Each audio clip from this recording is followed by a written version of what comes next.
Yo, what's up guys? Welcome back to another video of retail versus replica. In this case, we have the retail by Nike versus a replica from KickWho. Remember, if you want anything from KickWho, you have my code Mike. It will give you a tiny bit discount when you buy something from their website or directly from them on Instagram. Basically, what we will do here is divide the main video between three sections, being the first one, the packaging, the second one, the materials, and the third one, the main structure or details of the main sneaker.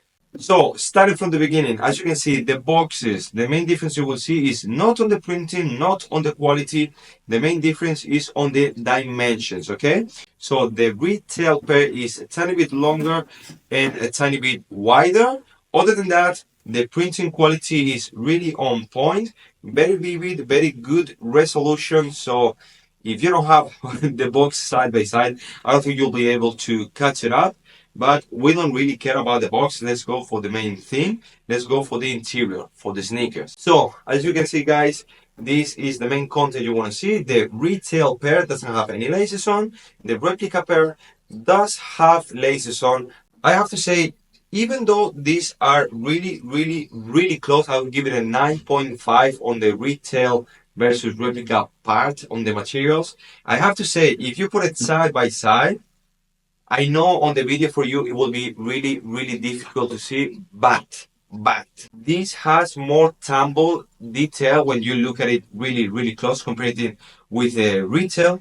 And I know the more you wear the retail pair, it will look closer to the tumble on the replica. Again, I will ask you, is it really that noticeable? Not that much of a difference. Now, jumping to the third part, let's speak about the structure. Let's see how does it look from the outside. The first flaw that I found when I compared the replica pair with the retail pair is, first of all, the structure.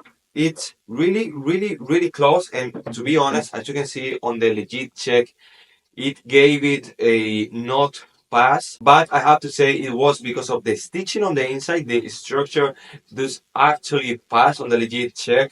But the main thing I want to say, if you look it super close, it's really up there, but the main thing is on here. This is the biggest and the more obvious to me is that when you compare it side by side, you can see that on the toe box, the structure, or let's say the curve on here, this is a bit more square. And the second thing that I want to show you is that if we go straight to the main tongue right here, you can see, I know, okay, I know this is a really tiny difference, but on the replica pair, the top of the Nike logo is right there on the edge, whereas on the retail pair, it was 2 millimeters.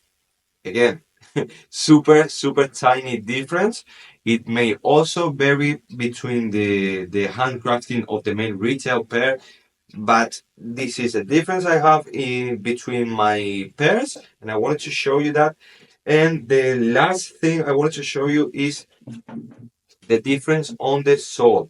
Again, the retail, same that happened with the brick by brick right here. The retail pair is a tiny bit more, let's say, vivid, brighter even. And on the replica pair, this looks more like on the lost and found, a bit more darker. Does it really matter? Because having in mind that once you wear this, let's say for a few days, it will oxidize, it will turn a bit darker, so maybe they will look the same. For me at least, this doesn't really matter. The main things that bother me the most is this right here, the toe boxes. I don't really care even about these logos because everything other than that looks spot on.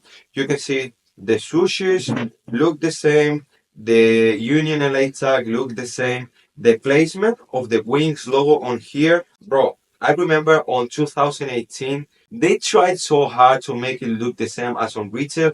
They couldn't make it for months. And on this side, they made it so easy, looks the same. And again, every single detail for the tone, the quality, the thickness, the coloring of the sponge, everything looked the same. But to be honest, for me, It's let's say an overall score of 8.9, even 9 out of 10. I would really recommend this pair. And as I just said, if you're gonna go for one of these pairs from KickWho, you got my code Mike on the description. Let me know what other sneakers you want to see next on the channel. And with that said, I'll see you on the next video. Peace.